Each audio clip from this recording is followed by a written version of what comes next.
Welcome to 92 Amazing Facts about Sara Duterte Part 2.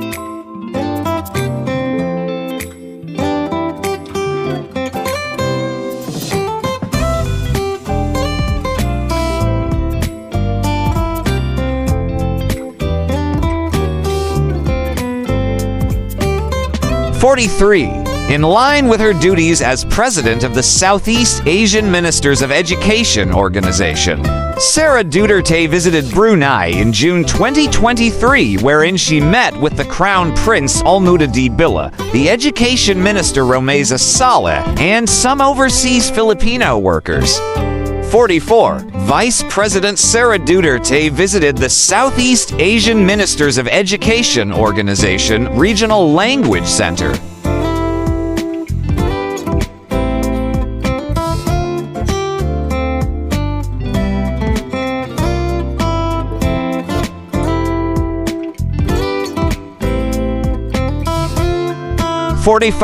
Sara Duterte then paid an official visit to South Korea in September 2023 in order to serve as keynote speaker at the Global Education and Innovation Summit, where she spoke about the disruption caused by the pandemic as well as the uncertainties posed by the boom of artificial intelligence.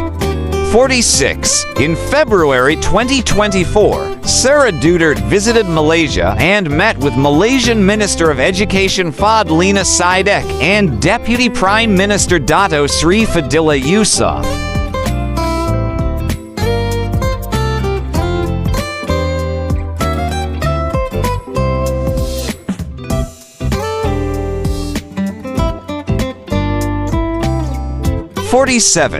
Sara Duterte issued her first department order, the Department Order Number 34 dated July 11, 2022, wherein schools may either opt for 5-day in-person classes or blended modality from the opening of classes on August 22nd to October 31st before shifting to mandatory in-person classes observing physical distancing when necessary by November 2nd onwards. 48. Sara Duterte declared that school uniforms and vaccination among students would be optional for the upcoming school year.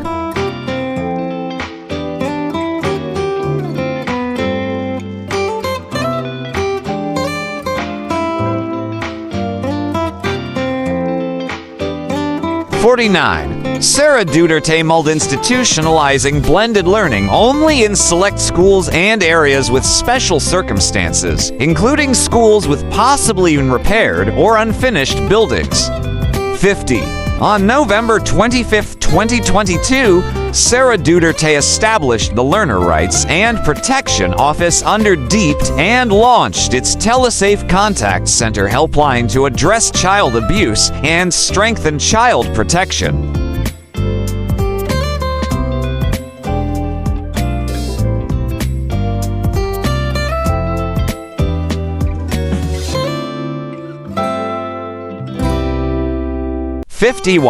In July 2023, Sara Duterte signed a department order starting a national learning recovery program designed to improve students' numeracy and literacy and strengthen the education sector's learning recovery.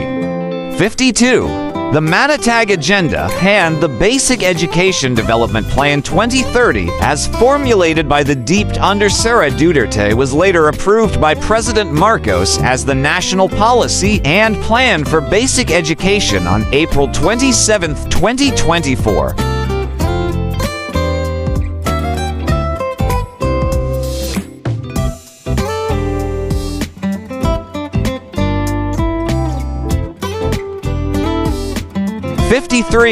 Sara Duterte had signed a memorandum of agreement with non-profit organization Go Negocio in November 2023 to teach Filipino youth about business and agriculture through various programs. 54. Sara Duterte formally handed over the post to her successor, Senator Sonny Ongara, on July 18, 2024.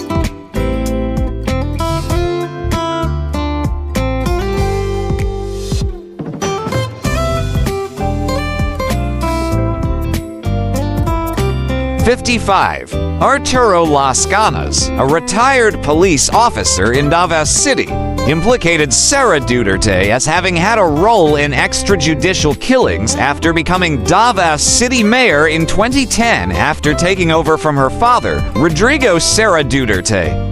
56. In early 2024, Sara Duterte lamented that she was being subjected to an intensified demolition job meant to destroy her reputation as a public servant.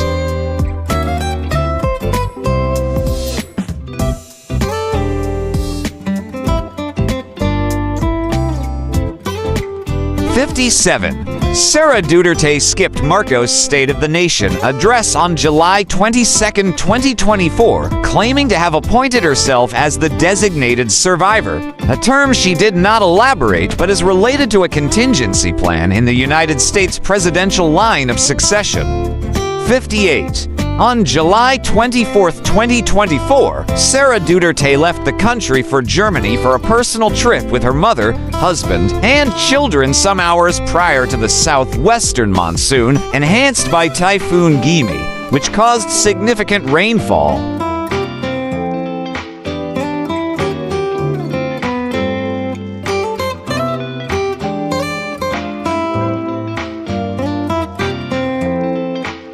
'59. Sara Duterte revealed that during her trip to Germany, she spent her time with family and met with the Filipino community group Hakbang NG Masud International Germany in Munich.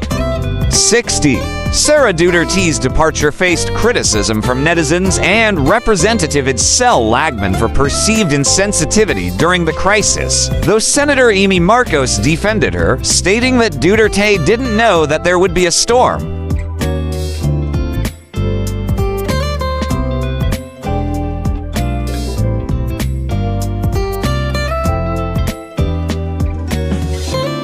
61. Later that month, during the budget hearing for the OVP's 2025 budget, Sara Duterte refused to answer questions regarding her office budget.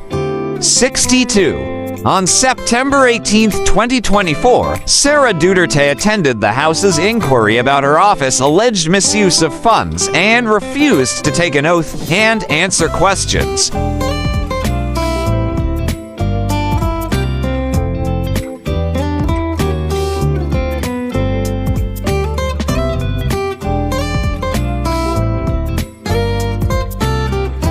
63. Several of Sara Duterte's staff were cited in contempt for refusing to attend these hearings.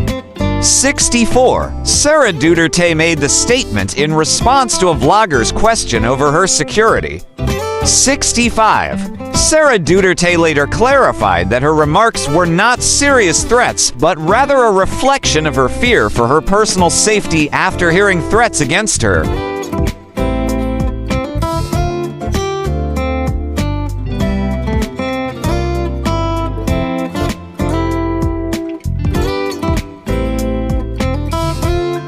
66. Marcos pledged to prevent any criminal attempts, but in response, Sara Duterte stated she would not overlook the actions of the Marcos administration against her. 67. Sara Duterte claimed that the Marcos family was behind the assassination of former Senator Ninoy Aquino. 68. In 2022 and 2023, Sara Duterte made use of confidential and intelligence funds for both the OVP and DEEPT. The OVP under her predecessor did not make use of confidential funds.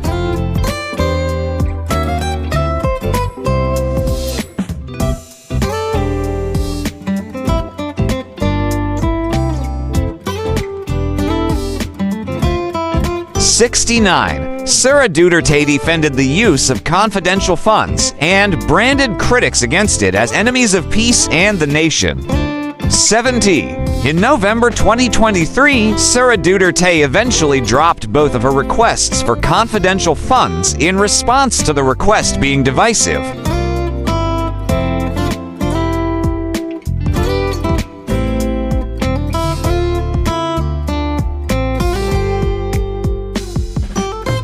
71. On September 25th, a former Deep Undersecretary alleged that Sara Duterte gave out cash gifts worth $1,000 monthly. Later on, another former official came forward, claiming that they received similar envelopes but had stopped by late 2023, around the same time the issue of confidential funds was raised.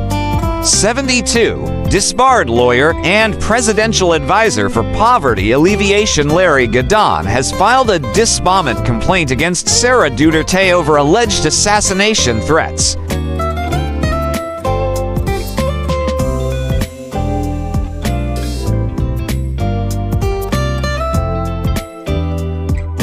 73. Sara Duterte released a statement that her father's detention was a blatant affront to our sovereignty and an insult to every Filipino who believes in our nation's independence.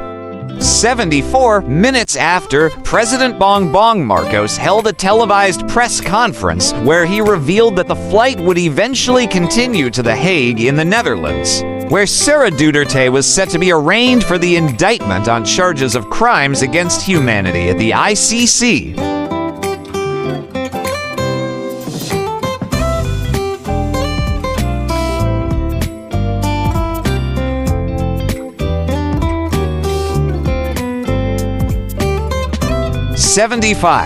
On March 14, 2025, Sara Duterte publicly disclosed that she would not return to Philippines for an unspecified period, stating that she would focus on forming her father's legal team.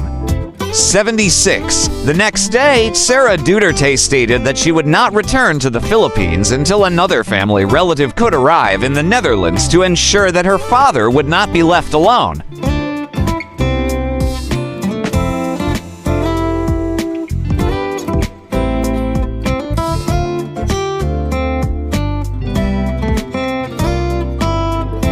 77. 2 weeks later, Sara Duterte formally endorsed Amy Marcos and Camille Villar in the Senate elections. 78. Sara Duterte opposes government peace talks with the Communist Party of the Philippines' new People's Army National Democratic Front.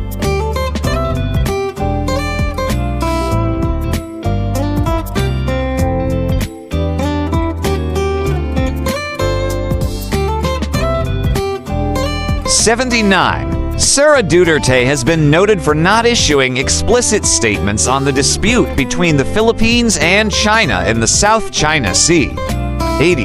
Sara Duterte has declined to comment on the matter, instead deferring people to the Department of Foreign Affairs and the Department of National Defense when queried on such matters.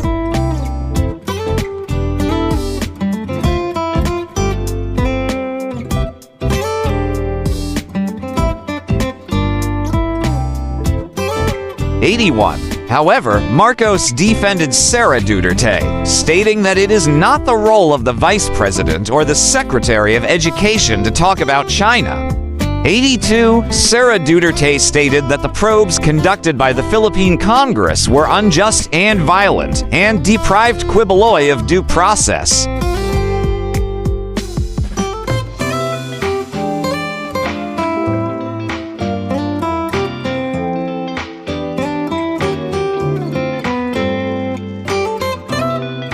83.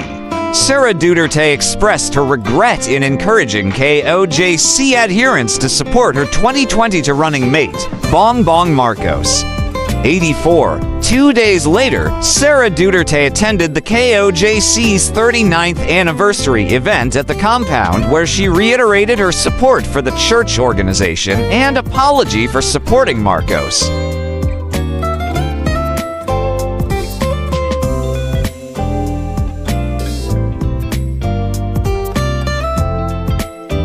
85. Sara Duterte met Manas's Mans Carpio while she was attending San Beda College.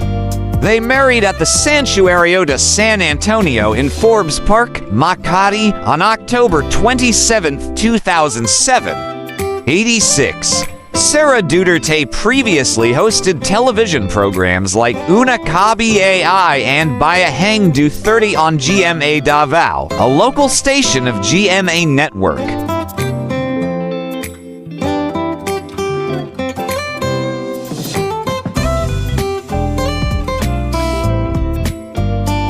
87. Sara Duterte was elected as one of the governors of the Philippine Red Cross in 2014.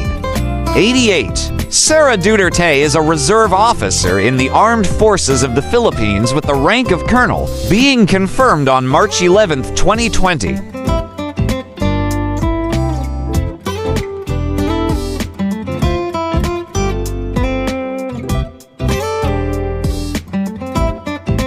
'89, however, Rodrigo Sara Duterte dismissed his daughter's admission and referred to her as a drama queen.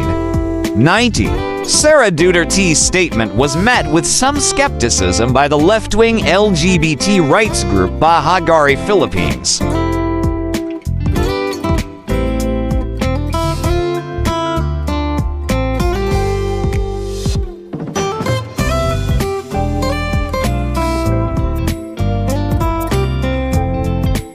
'91. In September 2022, Sara Duterte received criticism for allegations that she was using the official presidential helicopter Abel 412 for personal trips to visit her children in Davao. 92. The Philippine Air Force clarified that the vice president is authorized to use helicopters from the 250th for official functions, denying rumors that Sara Duterte used the helicopter to visit her children in Davao.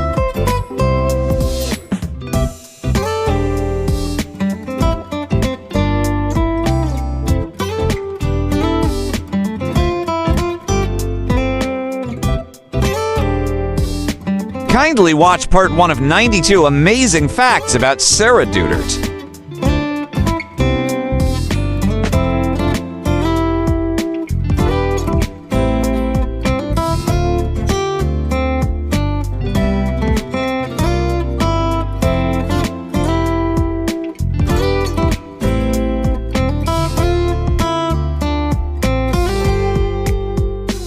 Welcome to the amazing world of 1000 Vlogs.